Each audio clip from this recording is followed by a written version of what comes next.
Wealth management is not just for the wealthy. Everyone is entitled to their best retirement possible. Welcome to The Retirement Engineer with Jim Kruzan, your path to a bigger, bolder retirement. Brought to you by Kaydan Wealth Management, a firm that specializes in serving the mobility technology industry.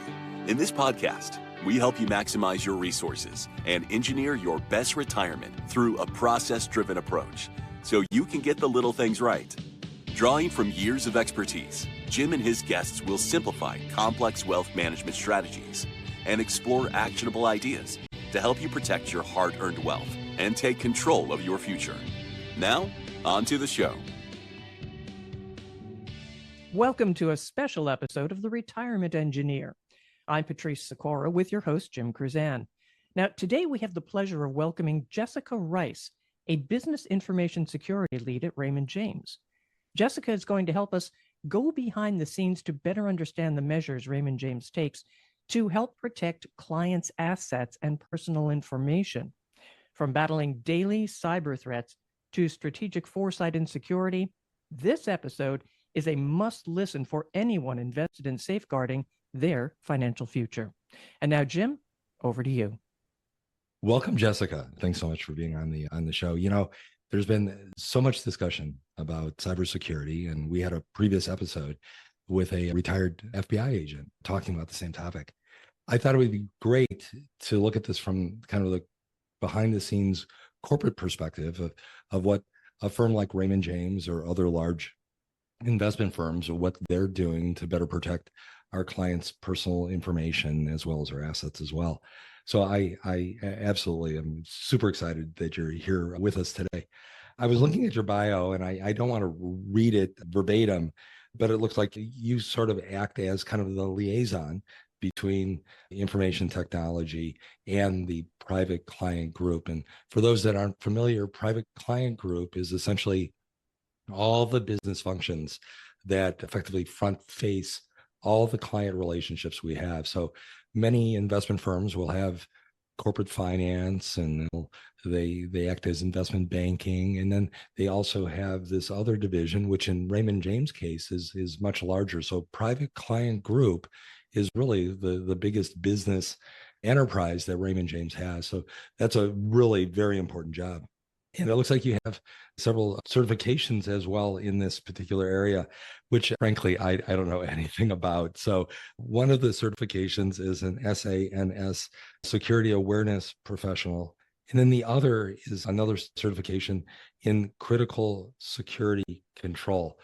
What that tells me is you certainly know what you're talking about. And I think you'll be very, very helpful in giving our clients a perspective on, hey, here's kind of what's happening behind the scenes to also protect us.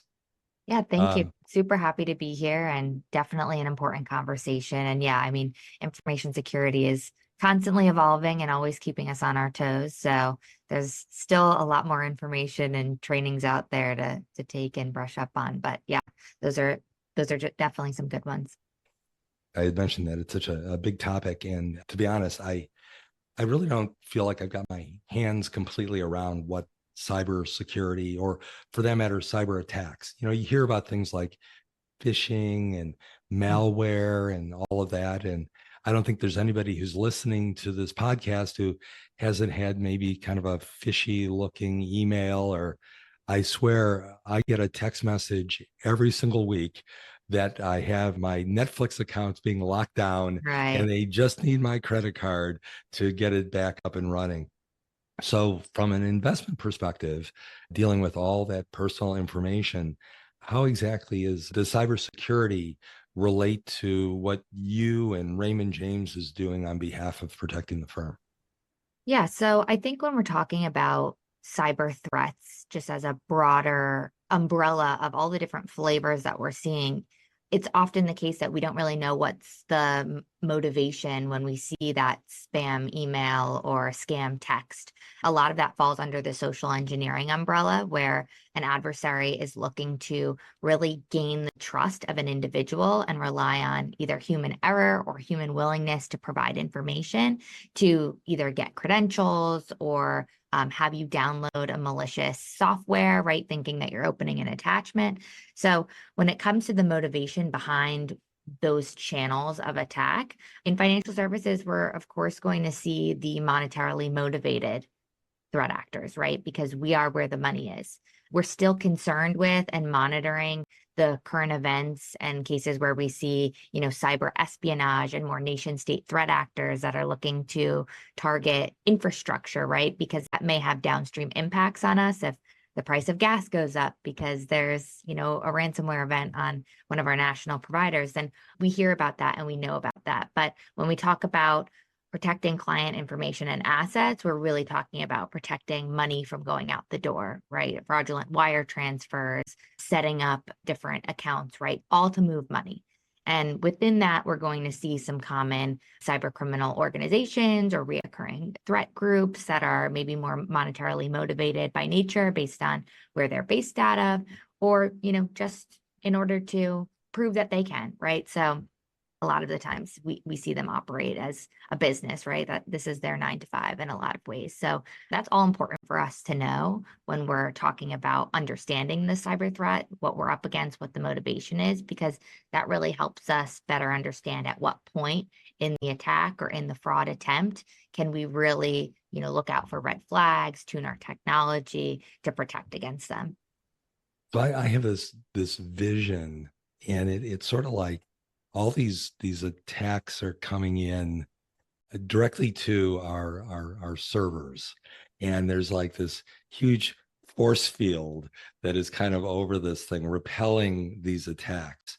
Is that sort of what happens, or is it really more somebody gets an email in, and then some branch associate or somebody clicks on it, and then it starts this malware attack that is more kind of homegrown in the field at a branch level than actually a major attack being done directly to the home office and the server and all that critical information? Yeah, I think it's definitely a mixture of both, to be honest.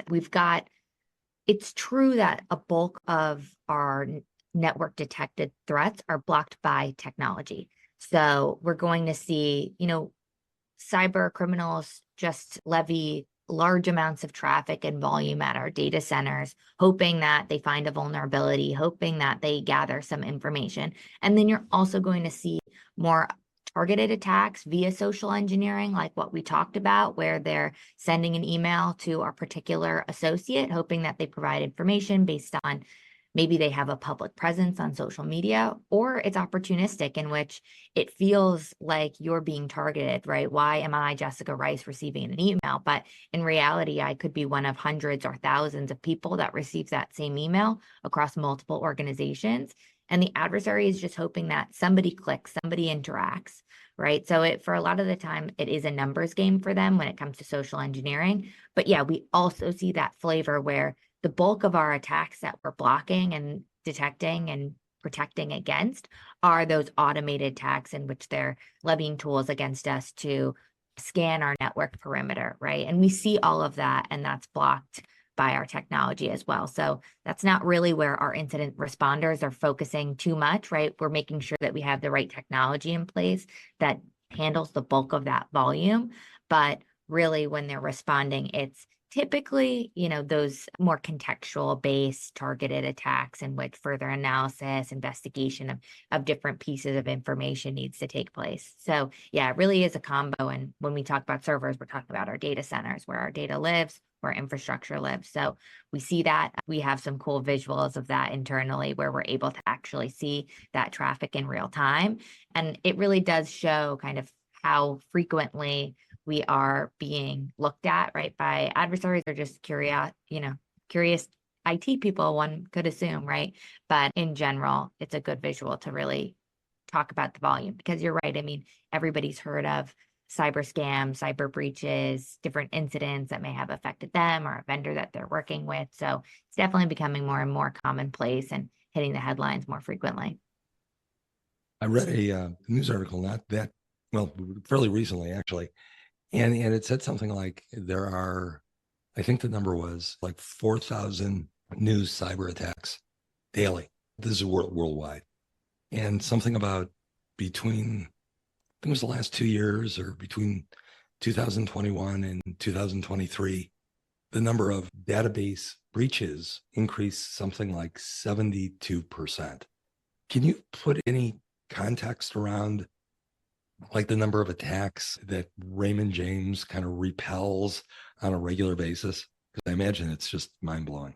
Yeah. So, I mean, we're seeing over the last 12 months, we're probably seeing about over 100 billion network detected threats across those 12 months. So that really equates out to about 300 million a day. And that's a lot, right? But that's not what necessarily our incident responders are looking at because we have the right technology in place. We're only getting those escalations when something, we're concerned about what we can't see, right? More frankly. But yeah, that's the volume that we're up against, and we don't expect it to lessen right over time. So, and that's from all sources. So that's malware, phishing, Internet of Things. And we don't always know what it is. It could be a precursor to some of those activities, but it's definitely looking at our environment, scanning for weaknesses, vulnerabilities, right? If a 0-day comes out, which is a previously unknown vulnerability, we can expect adversaries to cast a very wide net to see, does somebody happen to be vulnerable, right? And that's where it becomes opportunistic. So we see scanning for that type of activity, for information gathering. What does our operating systems look like? So it's really important that you have different components of a cyber program in place, timely vulnerability management, patching, updates, so that you're constantly one step ahead or protecting and being proactive against some of those things that we just know are natural and are par for the course. So that's really why it's important that that foundation of technology is a key pillar of our strategy. But yeah, I mean, it's certainly a daunting number, but something that, has become par for the course. That's not unique to Raymond James by any means. A few years ago, I was down at the home office in St. Pete. I think I was there in conjunction with a shareholder meeting. And for those who don't know, I was our chief technology officer. Been over the years, has become a really good friend, and he was able to show me I don't know what you call it, the cybersecurity war room or whatever. And I wish everybody had a chance to see that, because it was truly, well, I was blown away. It was really quite impressive. And for those who are listening, the best way I could describe it, there was a scene in one of the Jason Bourne movies where the CIA is trying to get Jason Bourne. And there's this big, huge war room with these big screens, and everybody's sitting in these rows with computers, and they're all, putting up on the screen all this information, and you can kind of track his location, and there's just multiple bits of data. And that's exactly what this room was like. It was just absolutely amazing. And it was showing all of these threats real time. And I was just absolutely blown away. Is that only that facility present in the St. Pete area? And that's covering all the different data centers, because I know we've migrated some of the data to Southfield and also Memphis through acquisitions and things over the years. Yeah, you're right. That's not the only place that our data is located. And in fact, we do that strategically so that we do have, our main data centers and then different places strategically identified, so that if there were to be, let's say, a natural disaster or an event that caused certain infrastructure to go offline, or a data center to be maybe overwhelmed and stop performing as well, then we have failover mechanisms in place, and we're constantly testing that as well, because, you could set it up, but is it going to work and occur at, that process in how we expect it to when something does go wrong and we need to act quickly? So making sure that we have those failovers and backup plans in place, but then also testing that is important. And yeah, to your point, identifying specific locations. So, when talking about where our data is located, that's one component. Also talking about our cyber threat center and our security teams, right? Where are they located? So we really make sure that we've got, of course, our home office is a very large presence, but we also do have different teams located across different time zones strategically, so that we can really have 24/7 coverage, monitoring our systems, ability to respond and escalate to a particular activity that we see in a timely manner. So that's really important to our overall approach in being more globalized and recognizing that adversaries are not always operating off of our time zone, right? So we need to recognize that, because they may capitalize on a national holiday here where they assume that, maybe there's less people that are looking at systems, right? But that's not the case because we recognize that and are making sure that we have those processes, those people in place to identify that. It's amazing just the amount of growth over the last Mhm. 30 plus years. I remember back many years ago, everything was kind of single location, St. Pete. Right. And then they had inland, kind of away from the coast, a bunker, if you will, that provided the backup in the event that there was, Really? in the event that, a hurricane kind of found its way Yeah. into Tampa Bay, there was a different source. But now we have, large data centers in different geographic areas, different time Yeah. zones. So And it's a quite, fast moving space, I mean, I've been with the company for 5 years and I've seen a lot of changes as well. And I think that's really important, that you don't get too comfortable with the current process and you're looking at what's next. And does this make sense now in the cyber industry and landscape that we're living in which you can't really have a conversation in financial services without talking about, okay, how are you protecting that information and those client assets? So against technology threats. So yeah, I think it's cool to see the growth and I'm sure you've seen, a lot more than I have, but it really, even I have noticed that as well. well, I would imagine, and I haven't talked to anybody about it, but I would imagine that within the technology space, the subset, which is considered cybersecurity, is probably one of the fastest growing areas. I mean, you're probably, I would imagine, hiring more talent there on a percentage basis than even software engineers and others that are doing all the other software initiatives and all the other growth plans that the firm has over time. Yeah, I think it's really a mixed approach too, because when you talk about cybersecurity, it doesn't sit in a silo, right? It's also dependent on making sure that that infrastructure is maintained with security in mind and that security is built into our systems as opposed to going on and, after the fact and hoping that system is secure, right? So it's definitely collaborative across all those teams. And I think we're really fortunate that IT as a whole is really well supported in our firm, right? And there's a lot of emphasis from not only advisors, not only their clients, but also leadership and our home office that technology and executing on our deliverables and making sure that we're baking security in is really, really not a challenge, right? To convince people of the benefit and the value of that. So that certainly helps, I think, the larger effort. But I know that a lot of the firefighters, the incident responders would be very thankful to, some of our development areas and infrastructure areas for securing those systems and taking action in a timely manner when there is something critical to be addressed. Oh, sure. For those who, like myself, who just really don't have much knowledge in this space, can you kind of walk us through how Raymond James identify threats and what is the approach to generally detecting, different types of cyber threats? Yeah, it's a multi-pronged approach. I think in general, our information security strategy is focused on really executing on the fundamentals of security, knowing that there will be evolution in the latest scam tactic and the latest channel used. But if you can execute on the fundamentals, then you block and weed out a lot of the noise as threats iterate. So I think the first piece is technology. Are we protecting against the low-level threats, the high-volume threats? Are we identifying those and then detecting on the right things, making sure that we're alerting and bringing certain activity to the attention of our cyber experts that would need to take a second glance and connect the dots, right? I think self-reporting is also really important. So for clients listening, you're often the first line of defense in speaking to your advisor, right? To say, hey, you may not be aware, but I was just a victim of a scam. I may be more of a target to identity theft. Speaking to your advisor and giving them that heads up of this may have happened. I'm not sure how this affects you or what you can do.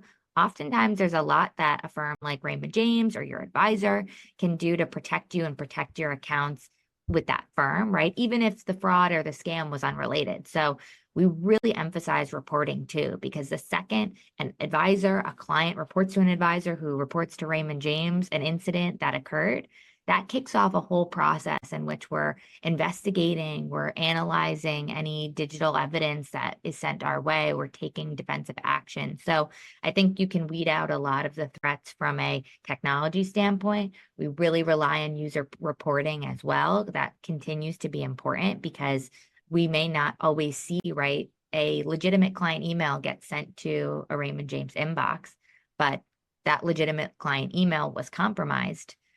The tone of that thread may change, right? And we may need to look at different tools that can identify, is something suddenly a departure of a typical request? And we're constantly evaluating for things like that. But we may not be in a position to block a legitimate client email, right? We wouldn't want to do that anyway. So the reporting component, I think, really goes hand in hand with what our tools are able to detect. And then I think the other piece of how we're aggregating and identifying the threats is through partnerships.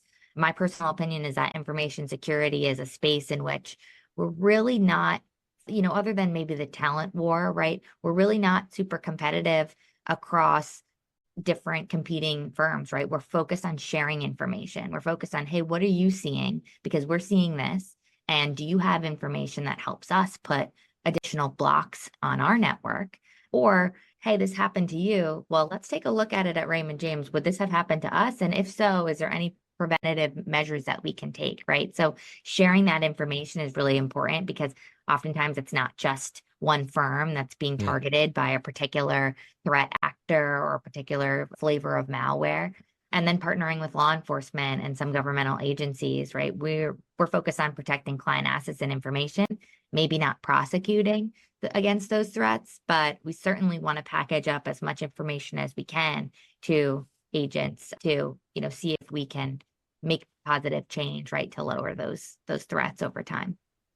I would also think that best line of defense is probably just really strong education in that space for associates as well as clients and advisors and everyone else. It's definitely a huge piece of it that can't be understated. I mean, in technology, it's great, to have technology that's robust and overlapping and weeding out the bulk, but we can't solve there's no silver bullet. We can't solve the cyber risk 100% with technology. Human education is really important.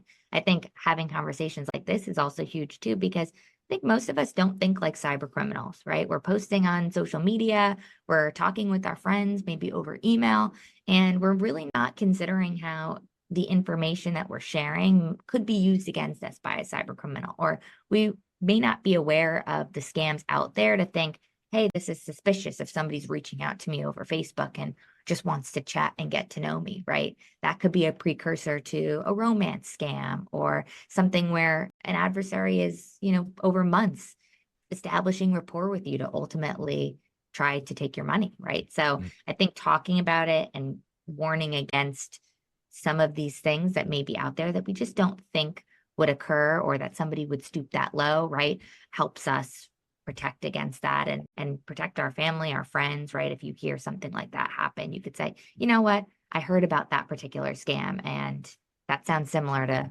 the call that you received the other day, right? So it's definitely a collaborative effort. You can only imagine it probably gets more complicated before it gets easier just now because of, AI and large language modeling and deep fakes and the ability to be able to pull data and facial features and voices and all this from just social media. I would imagine that it's really getting much harder to discern what is legitimate and what is fake. Yeah, I think we really just have to be skeptical now overall, right, of a call that we receive, even if it's a voice that we recognize. I mean, with a lot of scams that occur over video or over audio, they have been successful even when it has sounded nothing like the person that you think you're talking to, right? Cyber criminals have still seen success without deep fake audio and that type of thing. But it makes it harder for us to rely on the gut instinct, to rely on what we know to be true, right? You see a phone number you recognize, you pick up the phone, it sounds like the voice of somebody that you expect to be talking to. But we have to recognize that there has to be more validation and verification that comes into play when it comes to what's being asked of me. Is this a normal request? Is there some sort of fear that's being incited, right? We see the grandparent scams still, right, to this day, where a grandchild or somebody who's posing as the grandchild calls in and says, I'm either in the hospital or I'm stuck, I'm in a bad situation. Please don't tell my parents, right? And they're really trying to rely and weigh on that human emotion to keep their secret, to be helpful. And so asking that question or even calling back and say, you know what, let me give you a call right back, or faking the phone call drop, calling back the number. An adversary may be able to impersonate and spoof a phone number, but they can't do it in the reverse unless they are SIM swapping, which is a little bit more targeted. So you calling back and then actually getting that real person who says, I have no idea what you're talking about, that's a great way to stop the threat in its tracks. But yeah, AI definitely complicates the situation, but it doesn't really change the typical iteration of the attack, right? They're going to call, there's going to be an ask, there's going to be a request. It sounds like maybe the person that it didn't sound like before, but you still should be validating those requests, because sometimes we see cases where the person that's calling you has been scammed previously, right? And they think that the situation is real, that they're telling you they need help with, right? And that's not the case. So whether it be the legitimate person or somebody who sounds like them, I think we always have to have that eye of caution to say, you know what, let me verify, let me ask additional questions, let me hold off. They want me to respond quickly. What if I don't, right? What's the worst that could happen? So I think that all helps. It's kind of funny. Over the last 25, 30 years, I've certainly been a beneficiary of the whole technology movement. You know, there was no smartphone, there was no internet to speak of, and it made things so much easier. And now there's this element, this layer of complexity that we didn't have before, because as an example, you know, I would get an email from American Express regarding something. I've got several American Express accounts, corporate and otherwise, and I would generally just provide what they needed and be done with it. Now I pull my card out. I look at the 800 number on the back of the card. I have to call them first to make sure that this is legit. So all of a sudden, this ease of doing business via the internet has gotten a whole lot more difficult.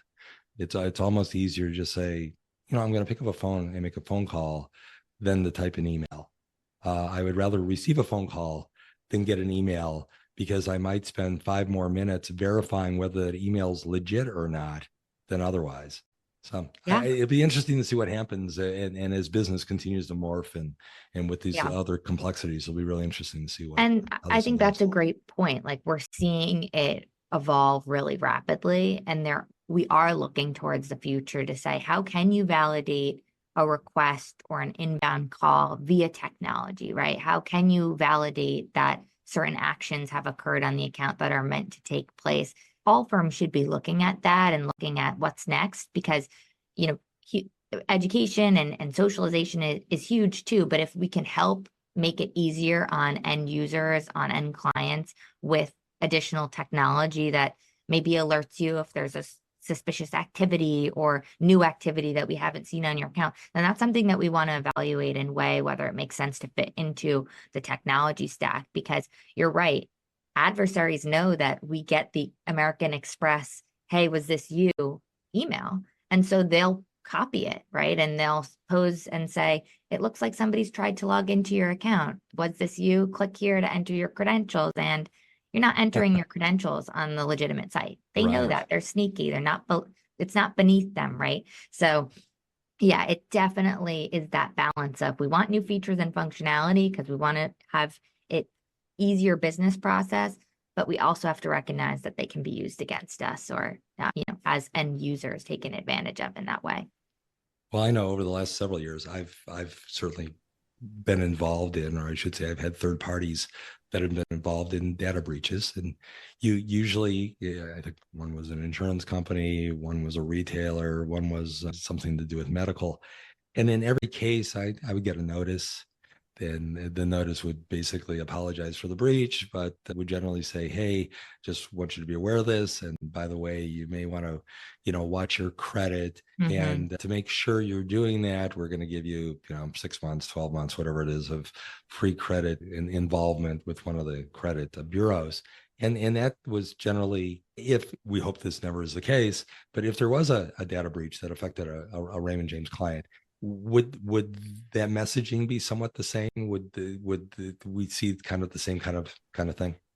Yeah, in general, Raymond James, obviously our technology is focused on protecting, detecting, and then partnering with law enforcement and financial sharing organizations. But we recognize that to assume that your technology defenses will work 100% of the time is fairly foolish, right? So we make sure that we have insurance policies in place, and we've committed to our clients to really make their client accounts whole if there was any unauthorized access that resulted in a monetary loss due to no fault of their own. So I think that really helps answer some of the what if type. Is that the cyber promise? Is that what Yes, that's called? Okay. that's Yeah. the cyber promise.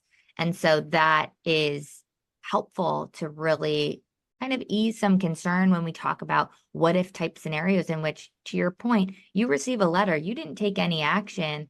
There's nothing that you could have done to stop a client or, the compromise or the incident.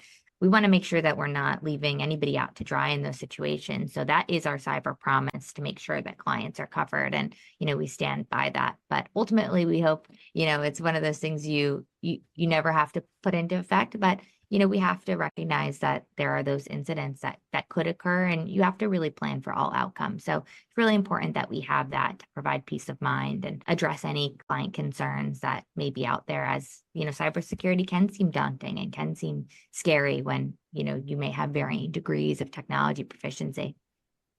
Well, I certainly think that the cyber promise is something that, as an advisor, we just simply don't spend a lot of time on, and we really should, because it certainly should provide everybody some degree of peace of mind that if there was an attack that the client did not participate in, then there's the sense of security, and there really won't be a loss. So that's super important. Absolutely.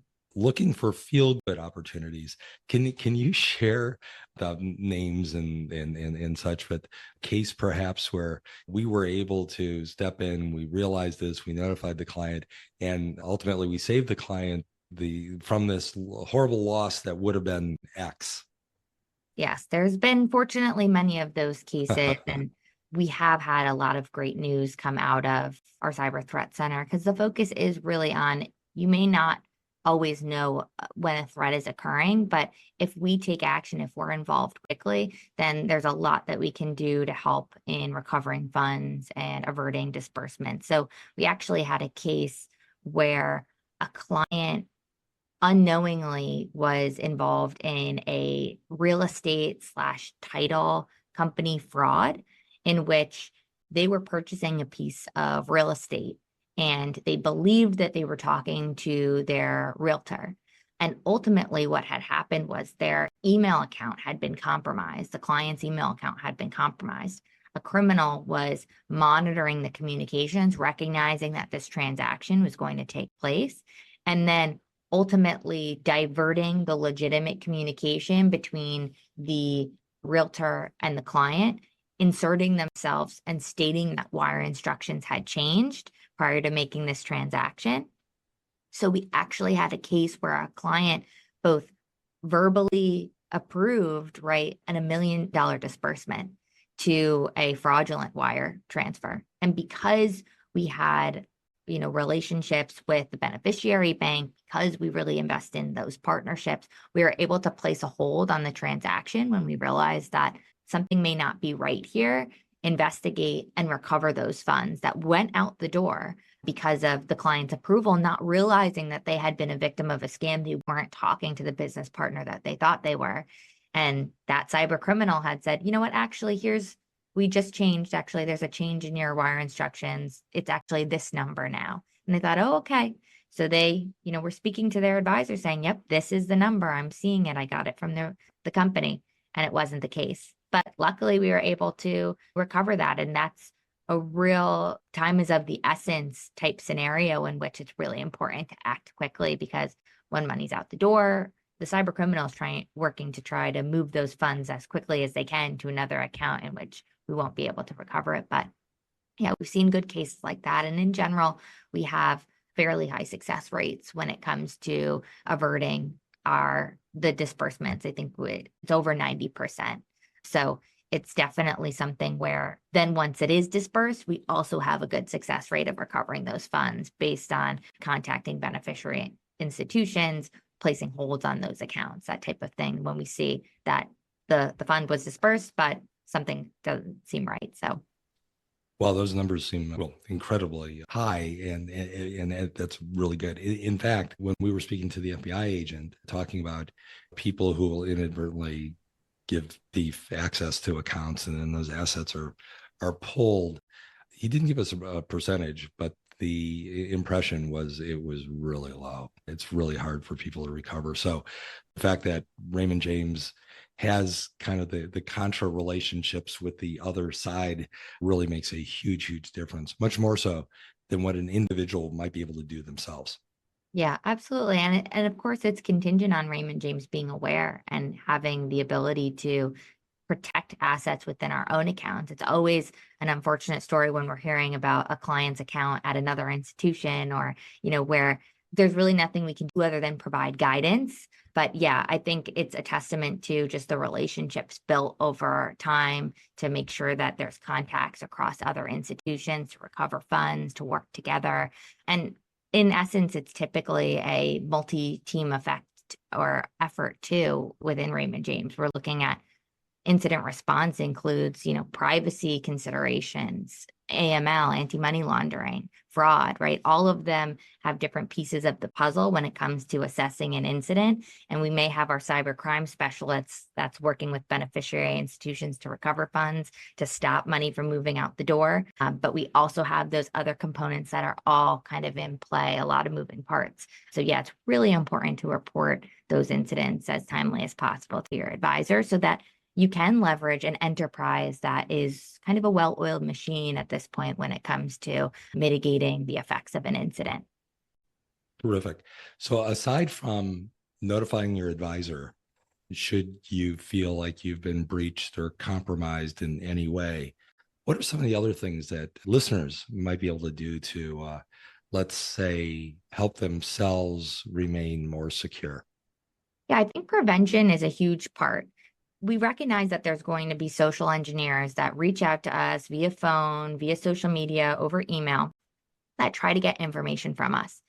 I think we have to assume that there will be times where maybe we're having a busy day and we don't think twice and provide information, or, we did think it was odd, but we provided information anyway. We have to recognize that there's things that we can do even when we're not perfect, even when we accidentally provide information that could be really helpful. One of those things that we highly recommend is multi-factor authentication on your accounts.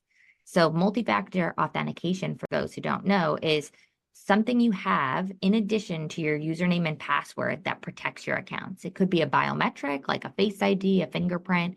It could be an extra PIN or a passcode, or it could be a hard token that you keep on your keychain, that type of thing. And ultimately, all accounts should, at this point, have the ability to add a second line of defense on your account. So I really recommend starting with your email, because as I've said, and there may be a common theme, a lot of the threats that we see at times can originate from a client email compromise, because of course, it's much more likely that our personal email would be potentially compromised because there's not as many security defenses as opposed to your work email, for example.